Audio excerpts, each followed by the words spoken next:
Pour votre édification et votre croissance spirituelle, nous vous prions de vous abonner massivement sur notre chaîne chrétienne PD Vainqueur Télévision et activer la cloche de notification pour ne rater aucun de nos programmes. PD Vainqueur Télévision, l'instrument de l'évangélisation. Voilà, peuple de Dieu, nous vous disons bonjour, bon après-midi, bonsoir. Cela dépend aux heures que vous êtes en train de nous suivre partout que vous êtes dans le monde à travers votre chaîne chrétienne PD Vainqueur TV et dans votre émission Dites-nous Pasteur et dans notre splendide invité évangéliste Dieu merci, Mouzola, qu'on va parler avec lui, un bon terme que l'importance de la délivrance au sein de l'église. Mais avant de recevoir notre crucial invité du jour, là nous profitons de comprimer quelques personnes qui sont déjà connectées en train de nous suivre partout qu'ils sont dans le monde. Nous saluons en passant Maman Jancy Bouanga Mouzola et pourquoi pas également de dire bonjour au pasteur Jean-Paul Mayata de la foi et de saluer également Merlin Kifi. Et sans plus tarder, là nous passerons directement à recevoir notre splendide invité du plateau, l'homme de Dieu, ministre de Jésus-Christ de Nazareth, à qui je dis Mbote, l'homme de Dieu. Mbote, la sœur Renate. Vraiment. Papa Bonio. Oui, par la grâce de Dieu, ça va. Nous bénissons le Seigneur pour sa faveur, pour sa grâce qu'il nous a accordée. Il y a le peuple Nzambe. Vous savez, c'est une faveur. Dans le livre Ecclésiaste, chapitre 8, verset 8, la Bible a dit l'homme n'est pas maître de son souffle pour pouvoir le retenir. Si nous nous retrouvons ici, pour tout ça l'émission, c'est que c'est Dieu qui nous a donné cette faveur. Il y a merci Nzambe. Puis de partout, en Amérique, en Europe, vous êtes nombreux, surtout nos téléspectateurs, il y a la chaîne Abisso PD Vainqueur TV. Voilà. Merci papa ngani mna présenté mais balingaka bayo kapana bino mo pour se présenter kombo na yo uti wapi wana na bombi. Merci beaucoup. Ndakombo na ngai l'évangéliste Dieu merci Mouzola Nazali pasteur à l'église Pasteur Zali, PD Vainqueur, excusez-moi, église PD Vainqueur, et Nazapé visionnaire, promoteur, il y a chaîne Nabino Bolingaming, il y a PD Vainqueur Télévision. Mais il y a une vérité de Baye Baraté, je suis aussi artiste et comédien, dans le groupe Les Bons Samaritains et pas évangéliste Jean-Paul Mayata, donc pasteur de la foi. Ici, Kao Yoto Sam Sanzam, Batu Bamona Abisso, la film, Abisso Internet. La chaîne Abisso, il y a groupe Le Bon Samaritain TV, et c'est ça. Voilà, c'est un pasteur, c'est une personne aussi qui a beaucoup de casquettes, caméraman, monteur, entre artiste et comédien, parce que troupe théâtral Le Bon Samaritain, ils ont troupe mort chrétien, la place Oyo. Servent à Jésus-Christ de Nazareth, à peuple de Dieu à travers la pièce théâtrale de Nabango. Et papa, toujours l'importance, il y a église, l'importance, il y a délivrance dans l'église. Est-ce que tu peux définir l'église des années? Merci beaucoup. Nous avons un thème sur l'importance de la délivrance au sein de l'église. Voilà. Parce que l'église mingi importance il y a délivrance c'était dans quatre églises au monde mutoyer ne karaboye à côté bavandisi bapesi baptême mais c'est fini bazo évoluer na mwana na mondimi pasteur atiki monemi bongo ba éviter importance nini oyo délivrance ezomema na vie ya mondimi. Alors première question, s'il faut na définir église, le mot église est un mot grec ecclesia qui veut dire tirer du monde. Donc, église par définition, c'est juste que l'ensemble des personnes que Dieu lui-même, par son Fils Jésus-Christ, va tirer dans Mokili. Lorsqu'on dit le monde, on voit tous ces systèmes.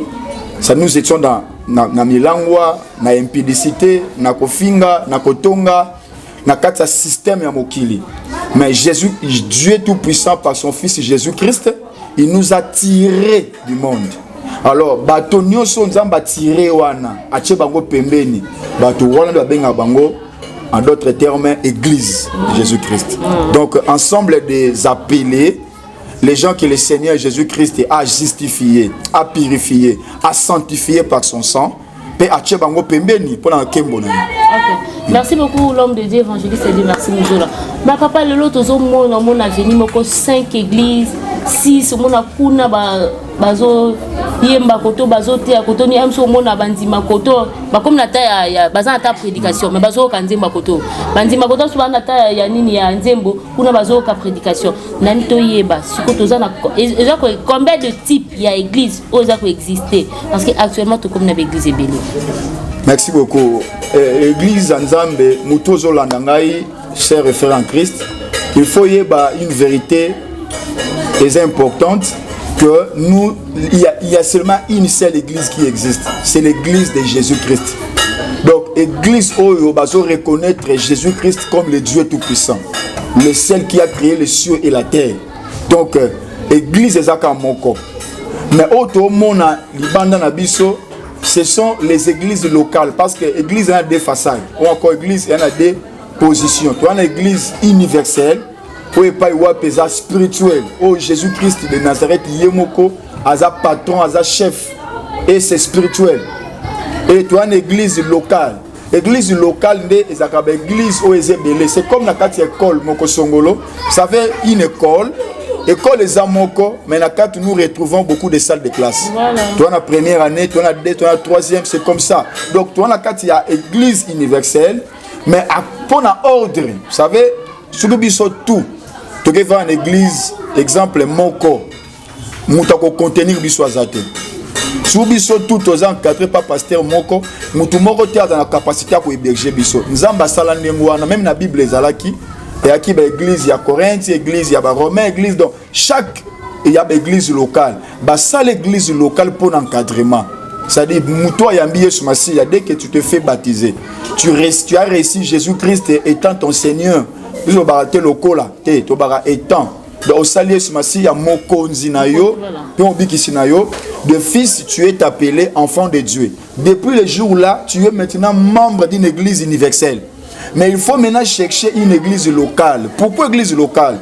Parce que c'est de là que tu trouveras un pasteur qui a hébergé, à l'action affermissement, à même la délivrance, à baptiser, à sunga, en sorte que mon y a enlèvement, on va l'enlever. Parce que sans église locale, les a pas si pour moutou, à l'encadrer.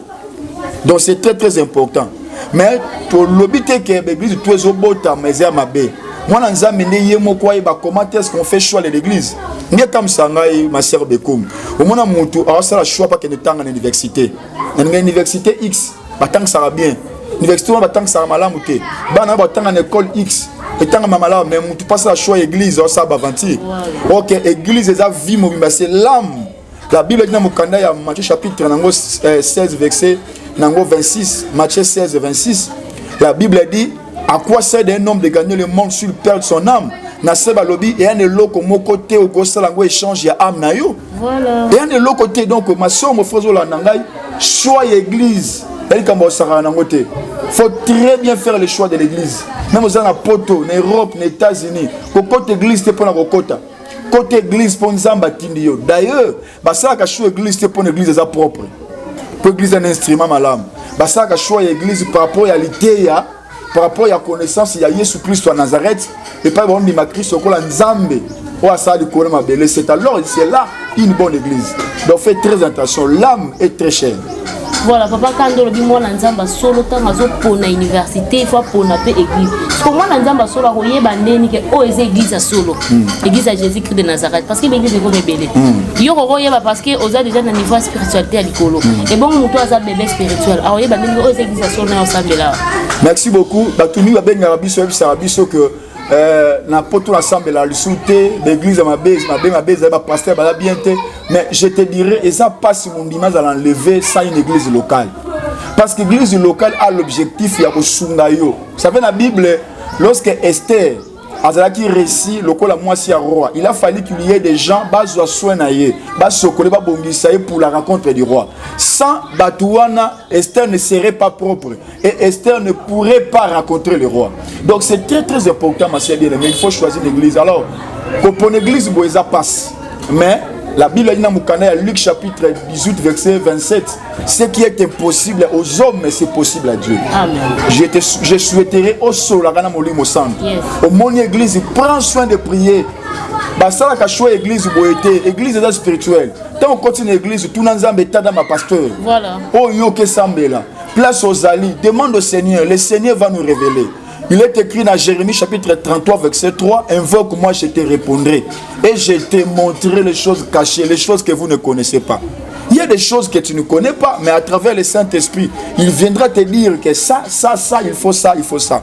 Donc c'est ça un peu. Voilà, merci beaucoup l'homme de Dieu, évangéliste et Dieu merci. Nous allons dans place Morolobi, il faut que Solana Molimo Centre pour révéler l'église ni au Solana Molimo Centre ndeni. On cause avec le Saint-Esprit par la prière, ma soeur Beko. Faut monter prier. Faut bon de la otuna. Vous savez, notre Dieu aime aussi qu'on lui pose des questions. Voilà. Le Saint-Esprit aime qu'on lui pose des questions. Des fois, du Seigneur, pourquoi ça? Mais Jésus-Christ est notre Père et puis un Père responsable. Notre Dieu aime aussi ça. Il y a des moments il faut poser. Prier, mais au kanimi faut poser la question. Seigneur, le Kambubo n'a pas flou. Et la kisinine. Le Kambubo, le Seigneur aime qu'il puisse nous éclairer dans la zone d'ombre. Et c'est très très important. Voilà. Merci beaucoup. Mais vous avez une relation bien avec pasteur voisin. Oh, mais d'abord, et là que l'accent que pasteur au basé en Nzambe lorsqu'ils ont bonne relation, ça veut Christ n'a bien zolo babi.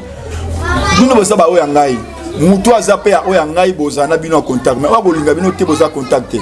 Il y a des relations parce que nous prêchons les mêmes Dieu, nous prêchons Christ crucifié. Voilà. Merci. Qu'est-ce qu'est la délivrance? Délivrance ses amis. Oui, merci beaucoup. Merci beaucoup Renate. La délivrance, c'est un mot français qui veut dire tout simplement la liberté ou la libération. Or, la délivrance aussi, yemoko a outil un verbe délivrer, qui veut dire rendre quelqu'un libre. Or, on ne peut rendre quelqu'un libre si la personne préalable a été emprisonnée quelque part. Parce que moi, toi, libre physiquement, on ne peut pas parler de la liberté. C'est qu'au moins, tu es enfermé quelque part. Là, maintenant, on parle de la libération. Alors, c'est là, ils ont prouvé déjà que lorsqu'on parle de la délivrance dans la église, c'est qu'il y a des gens qui sont membres de l'église, corps de Christ, mais ils sont liés quelque part. Vous savez, dans la Bible, ma sœur Renate, dans mon canard, il y a Jean chapitre 8, verset 32 à 36, Jésus-Christ a enseigné au peuple juif sur la délivrance. Vous connaîtrez la vérité et la vérité vous affranchira. Les Juifs ont dit, oh, mais comment nous sommes de la descendance d'Abraham? Donc on a la liberté parce que nous sommes d'Abraham. Le fils d'Abraham n'a jamais été lié. Quelqu'un qui se livre dans le péché est l'esclave du péché. Donc dans l'église, il y a des gens qui sont des esclaves, qui sont des prisonniers. Ou bien il y a le soumo, ou bien il y a ignorance, ou bien il y a des liens, ou bien il y a des démons. Parce qu'il y a quatre choses. Il faut la délivrance du péché, la délivrance de l'ignorance, la délivrance des liens familiaux, la délivrance des démons. Donc on va parler sans de M. Koya, différence à voilà, ok. Merci beaucoup l'homme de Dieu et peuple de Dieu, je vous prie avec l'amabilité de vous abonner dans votre chaîne chrétienne. Paix des vainqueurs télévision, il y a des enseignements édifiants. Pour aider nous à comprendre certaines choses, tant de choses spirituelles. Et abonnez-vous dans votre chaîne chrétienne, Paix des vainqueurs télévision. Aimez, faites les commentaires et partagez également le lien. L'Éternel ne manquera pas de vous bénir. Faites également ainsi comme Messé Pistis, Tessa, le Pénielé et pourquoi pas de partager également le lien comme Papa Simplice Loa qu'à la réserve de l'Éternel. Aimez aussi comme Keren Maya Langolou, l'esthéticienne. Nous continuons toujours avec l'homme de Dieu, évangéliste et Dieu merci Mozola. Ceux qui église les ensemble, il y a bateau, baza déjà sauvé, église à Jésus-Christ de Nazareth. Et pourquoi les chrétiens ont l'occasion de délivrance? C'est une belle question. Il y a des gens aussi qui disent ça. Mais nous sommes déjà en Christ, comme il est écrit dans mon canard des Corinthiens. Celui qui est en Christ est une nouvelle créature. Les choses anciennes sont passées et voici toutes choses sont devenues nouvelles. Oui, mais vous savez, la délivrance est un apport dans notre église. Vous savez, dans la Bible, il y a une illustration que le Seigneur nous a donnée. Israël est libéré entre les mains de Pharaon. Bazo Kende, mais Zamba permettre que Israël traverse la mer Rouge. Juste pour comprendre. Parce que Dieu savait excusez, Israël soit traversé mer rouge. Bazaka Wana, il pouvait rentrer chez Pharaon. Il a fallu qu'Israël traverse la mer rouge pour babosser na Pharaon mobimba. Voilà. Na pire exemple Moussous. Dans mon canal, il y a Jean chapitre 11, dans verset 40. Tant Christ a yeli bossa tomba Lazare. Abeleli Lazare sort. Lazare était sorti, le main lié. La sortie de Lazare, c'est la vie éternelle, parce que le péché aussi, c'est notre mort. Moutou n'a pas péché, atana milangwa, atana kofinga, ana kati yakufa. Maintenant, lorsqu'il dit Lazare sort, la parole là, et sa parole on a notre recevoir aussi. Voilà. Quand nous étions encore dans Kataba Milangwa, dans Kataba Ekobo, le Seigneur nous a dit Bekoum, sors de cette vie. Tu es sorti. Jésus-Christ de Nazareth avait compris, la sortie de Bekoum ne suffit pas. Voilà. Parce que mais tu es lié par les liens familiaux. Voilà. Oyambi Yesu, otiki masango, otiki ba via mabe ko mwana nzambe. Mais ba singa o ekanyo c'est tout un lien. Osoki bakati yangote tu pouvais retourner dans le tombeau. Et Christ a donné l'ordre et pas battre. Il faut fongola bekoum. Ko fongola wala c'est la délivrance. Lorsque nous recevons les gens dans l'église, il faut il existe des liens familiaux où il y a une église, c'est-à-dire une tombeau. Atiki mabe, je sais si vous comprenez. Atiki mabe, il y a une église, à comme choriste, à comme modérateur. Mais si il lien va couper en côté, il va retourner. Voilà pourquoi l'église n'a pas de l'élo. Il y a une église, il y a un modérateur, il y a un protocole, ils sont retournés dans le monde. Basé belé. Pourquoi? Parce que va couper va lien. Voilà pourquoi nous disons toujours dans l'église la délivrance. La délivrance est très importante au sein de l'église. Biso après na biso sur une église. To peut sur affermissement avant que ne soit baptême, to l'exarba na kirdam. To kiro ici to l'exara délivrance. Parce qu'on ne peut pas aller tout chose na maïs sans pourtant passer la délivrance. Pour Tolobaka, tout le monde n'est pas possédé par les démons, voilà. Mais tout le monde est lié. Donc celui des mois parfois lié pourquoi on a vu une kangaki. Maintenant le rôle maintenant il y a pasteur les ali basinga o bakangi wana na monde ténèbres comme Christ avait fait et pas Nicolas Lazare bo fungule basinga wana en fait en sorte que la libre. Donc nous sommes remarqué à une église mais soit qui me tombe la masanga Amélie Soy. Vous comprenez? À mon hiver il y a masanga Amélie Soy. À mon moi si moi le kaza mon né na zami ah tant to zalara. Donc azongi né na simana yango. Azo penser. Mais nous voulons des chrétiens comme Paul qui disait les choses que je faisais, je ne les faisais pas. Donc je le vois comme de la boue. Paul avait dit ça. À cause de Christ, je l'ai rejeté déjà. Les gens qui négligent la vie de péché, les gens qui voyaient l'impudicité, l'alcool, les mensonges, et je ne sais pas tout. À moi, c'est comme si de la boue, poto à cause de Christ. Pourquoi on a niveau, il faut pas kato basinga, il y a tombeau, on a la libre. Parce qu'il y a des coups. Toujours dans verset à Jean chapitre 8. Christ a dit, moto azoko se livrer dans le péché, aza esclave à l'issoumouane. Il y a des gens, aza mon ensemble, mais on a péché chez moi quoi il y a. Et cause à la péché à ekobo, et cause à péché à masturbation, et cause à péché à koina, et à péché à kochola, masuma bon qui n'aura pas en pamba bongoté. Il faut moutoa téléma, azusi, mon pang le roi de balanzambe, à 4 jours basingawana. Au commis libre. Et on te expliquer la différence entre le combat spirituel et la délivrance. Donc, Moutou a délivré té, alors qu'il y a un combat spirituel té. Aujourd'hui, nous avons des combats spirituels à perpétuel. Pourquoi? Moutou à quoi à chaque kilt parce que d'office la personne déjà n'a pas encore été délivrée, mais il y a un combat. Est-ce que toi tu peux lutter avec quelqu'un tout en te liant? Non, non. Chose liée au Bundate. Voilà. Il faut pas que signaler quoi à Lazare. Après, tu vas entrer dans les combats. Donc, c'est ça un peu. Voilà, merci beaucoup, l'homme de Dieu. Quelle est l'importance de la délivrance au sein de l'église de Jésus-Christ de Nazareth? Importance de la délivrance, les amis. Oui. La première chose, la délivrance nous permet à haïr le péché. Parce que lorsque nous recevons la délivrance, c'est pour que les liens des péchés soient coupés. C'est-à-dire, Nazareth qui a un péché, dans mon limo ya masanga. La délivrance brise ces liens. Nazareth qui a empêché dans mon limo il y a l'okuta. La délivrance maintenant brise ce genre de choses. C'est ça. Et à part ça, la délivrance ils ont permettre biso to kota na kati ya nabaki yango na kati ya combat spirituel. Un exemple, exemple ya catcheur to ayebani John Cena. John Cena c'est un catcheur très fort. Si vous lié na ba chaîne na obétail. Oui, ba lié bien la chaîne, na obétail. Pourquoi? Parce qu'il est lié. Voilà. Ma soeur, au cause de la force de la prière, au cause de la puissance, lorsque tu combats aux puissants, tant que tu seras lié par les diables, et ça pratiquement impossible au Bundabena Satan. Voilà pourquoi au Lotarami Bandoto Nayo, Baolando, ce sont des choses que les enfants disent par Eva. Bazo Landaye, Bao Bumbissé, au nom de Jésus, mais au nom de Jésus. Pourquoi? Parce que tu es lié, tu ne sauras pas combattre. Il y avait quelque chose qui s'est passé. Ce sont des choses diaboliques. Il est écrit dans 1 Jean chapitre 4 verset 4. Vous petits enfants, vous êtes des dieux, car vous les avez vaincus. Celui qui est à vous est plus fort. Mais la personne qui est en toi serait fort si il arrive que tu reçois ta délivrance. La délivrance est très très importante. Si tu n'as pas reçu la délivrance, tu as droit à recevoir parce que et vous permettre la facilité au service même Nzambe, facilité au côté de Nzambe. Pourquoi? Parce que tu es déjà délivré. Ok, l'homme de Dieu, difficulté ni beaucoup dans autant que ça la délivrance. Merci beaucoup. Difficulté peine à la rater parce qu'il est écrit dans mon canal Jean chapitre 8 verset 36. La Bible a dit que si le Fils de Dieu vous affranchit, vous serez réellement libre.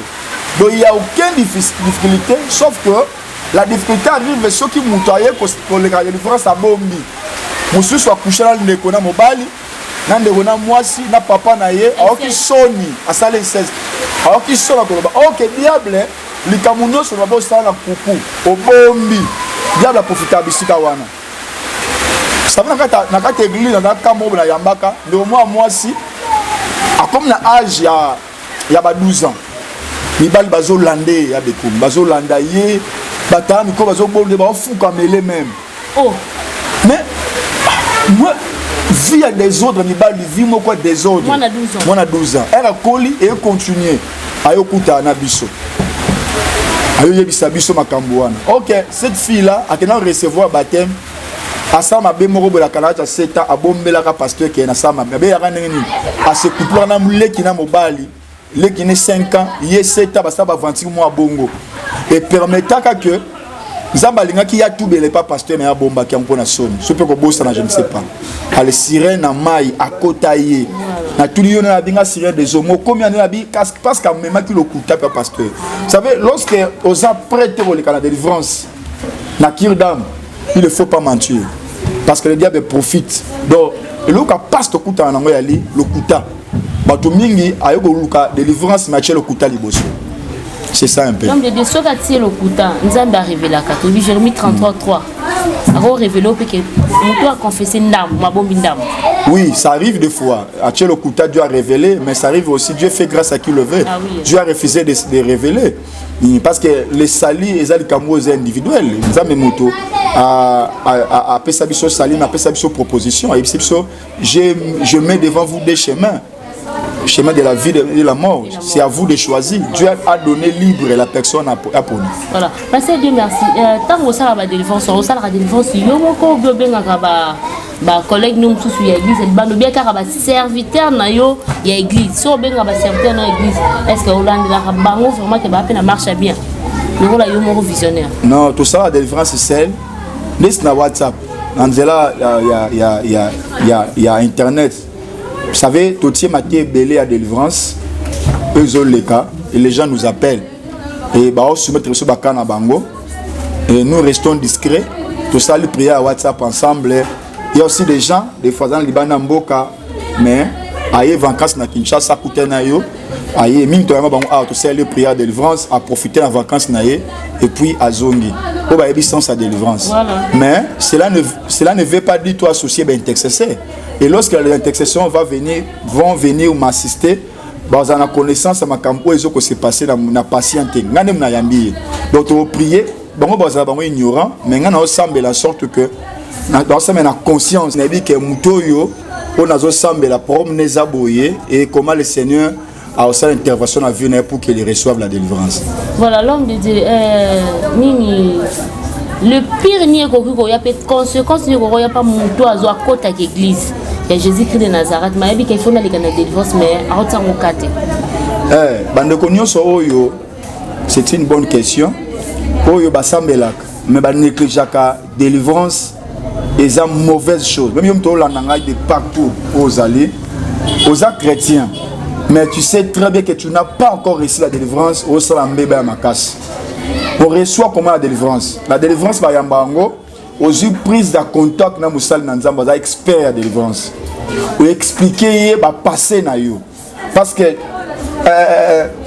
masumu nyonso au sal na passer za alliance au sal na diable expliquer ba inceste, impudicité, oboma batu, olongola bazemi, tout ça, même la famille obotame, la famille ba kodia, ya ba tanfumu, ya ba mandona, ce sont des alliances où est bloqué Kamutu. Comme ça, après avoir connu sa boussole Nzambe, à l'exo, na renoncement, na brisement d'alliance et puis à l'exo de délivrance. Même si on a les banamboka à partir de WhatsApp, on prie déjà pour les gens dans WhatsApp. Mais ce qu'on se paye, on va dans un problème na yoana. On a comme d'accord semble, je vous dis, aux anakat église, mais tu ne sauras pas combattre le diable.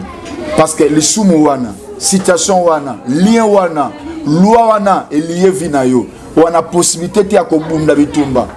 On a possibilité de vaincre l'ennemi. Voilà pourquoi la Bible dit, si le Fils de l'homme vous affranchit, vous serez réellement libre.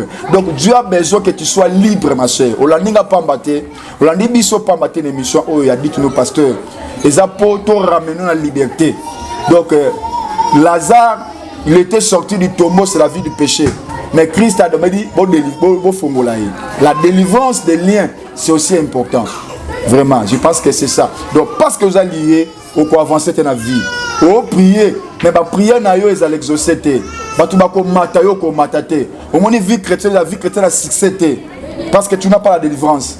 Pour la vie chrétienne, il y a succès. Une vie chrétienne victorieuse. Tu as besoin, il y a délivrance, ma soeur, mon frère. Ok, merci beaucoup, Pasteur Dieu, merci Mouzola. Est-ce que vous avez un mot à dire sur votre collègue, Pasteur Mike Kalambay, ou Azola Nabiso, pour la vidéo, Atika, œuvre de Dieu, Akima, qui est quelque part, à continuer, Moussala. Bon, je savais que ce genre de questions, il y a beaucoup de choses à surtout, c'est une information à la ligne. Bon, moi je pense que tu as pas prévité où est le Mike Kalamba ya Koué. On n'a pas de preuves. Mais tout le monde va me soutenir la preuve wana, ça dit ba Koué na basi ngana monité. Na monité n'est que sur les abongo qui a l'accès militaire na yé. Toi Koué na moi si bon, on n'a pas vu. Mais sauf que sur les abongo, c'est qu'azonga makola yesu masiya Christ abwa ki mututin azonga assimiler liboso nzambe et nzambe a olimbisa ye et sur les abongoté que les gens au bazo sa mauvaise propagande batika parce que l'homme de Dieu aza muto na ipako ça veut na katabi lorsque Saül a koyaki déjà rejeté par Dieu il a fallu David a succédé le gars de David, si David, hier à la Liboma, il a dit non, c'est un oin de Dieu. Je ne peux pas toucher un oin. Donc, c'est un oin, c'est un homme de Dieu. Donc, nous ne sommes pas là pour le côté de Manabango. C'est en lui, je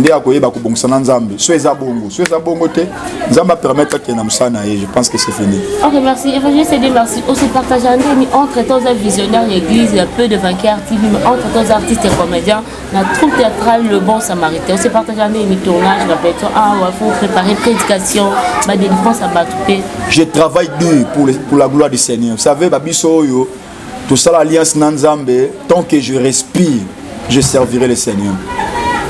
Tant que je vis encore, je servirai le Seigneur. Et il y a des fois, tu souffres.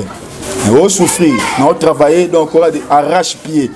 Mais pour la gloire de Dieu, on le fait. Voilà. Il y a des moments où on travaille dans la situation moko, il n'y a pas si. Mais pour y être surpris dans le coup, on le fait. Donc on se départage. Dans le moment où il est favorable, bien non favorable, on le fait pour que Christ Jésus ait la glorifier. Ok. Vous avez une relation bien dans la troupe théâtrale parce que nous, vous êtes troupe théâtrale chrétienne. Et c'est vraiment bien, ils sont la troupe théâtrale un peu formidable. Pas président Jonas Soumou. Est-ce que pour Bango Bazar troupe chrétienne. Mais yo, vous avez une troupe chrétienne. Mais si vous avez la relation évangéliste, c'est Dieu merci. La relation est bonne. Bon, relation. il y a le président, mais moi je pense que je suis le serviteur de Dieu. Tout ce qui édifie le peuple de Dieu, je le fais. Tout. Même si on a dit, bêta bachute 10 fois, mais si ça va édifier le peuple, je le ferai. Mais si il y a l'andakayo, on a habité, si on a béni la pièce, et pour édifier le peuple, je le ferai. Donc tout ce qui peut édifier le peuple, même si vous m'attendez à tabourer ou à la chute, peuple a édifié, je le ferai. Donc président, s'il y a l'édification, parce que même une chaîne n'a pas de TV, n'a pas qui est pour la édification à peuple, la croissance à peuple. Donc si l'on peut édifier comme église, ils ont domaine en donc domaine en aïe, mon salle dans un média mais sur mon angaboui. Et là pour la édifier peuple, c'est un point très. Voilà, comme déjà na chite, faisons chiter pour l'émission na biso na moni ingénieur na biso Chris Ndenga ça na biso déjà bassine que comme to chiter papa mot de la fin na yo et puis ça va programme ya église ba programme ya prière ndengo le bien ba WhatsApp et ça la bato baza a bato ba lando libanda numéro de téléphone et puis na moni déjà alliance moyen na tout le sur aux mariés comme maman bana combien bazali. Merci beaucoup na pesi biso mbote bato bolanda biso. Tout ça, mais là, on a peu de vainqueurs chaque mardi, na jeudi, na 16h, juste à 18h30, puis dimanche na 8h. Bah, ni nabiso, bah, plus nabiso les 40 direct, il y a PVTV, de l'extra na télévision nabiso awa. Merci banos nabiso, bah c'est plein nabiso. Merci beaucoup, je pense que c'est ça. Tout va en Gili, cachet 13, avenue Manenga, numéro 24, église P des vainqueurs. Donc c'est ça un peu. Voilà, merci beaucoup. Je ne peux pas clore cette émission sans pour autant comprimer quelques personnes. Je vais saluer quelques personnes en passant. Je salue en passant le pasteur Jean-Paul Maconi, il a la Polydore avec son épouse, Maman Fifi Meng Maconi. Et pourquoi pas de saluer également l'artiste, Maman Koumoutou Aimé, Maman Tania Loutona de l'artiste. Et pourquoi pas de saluer également Papa Steve Bofunga avec son épouse, Maman Rit Bissera, Fatoumata Zainabou Soumou et tous les chrétiens de l'église Peu de Vainqueurs et Place Oyo. Évangéliste Dieu merci. Azokamba. Nous sommes à la fin de cette émission.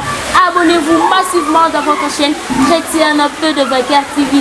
Aimez, commentez, partagez également le lien. L'Éternel ne manquera pas à vous bénir. Restez scotchés, le programme continue dans votre chaîne chrétienne Peu de Vainqueurs TV. Avec nous, on se revoit dans quelques jours de poussière. Au revoir. Pour votre édification et votre croissance spirituelle, nous vous prions de vous abonner massivement sur notre chaîne chrétienne PD Vainqueur Télévision et activer la cloche de notification pour ne rater aucun de nos programmes. PD Vainqueur Télévision, l'instrument de l'évangélisation.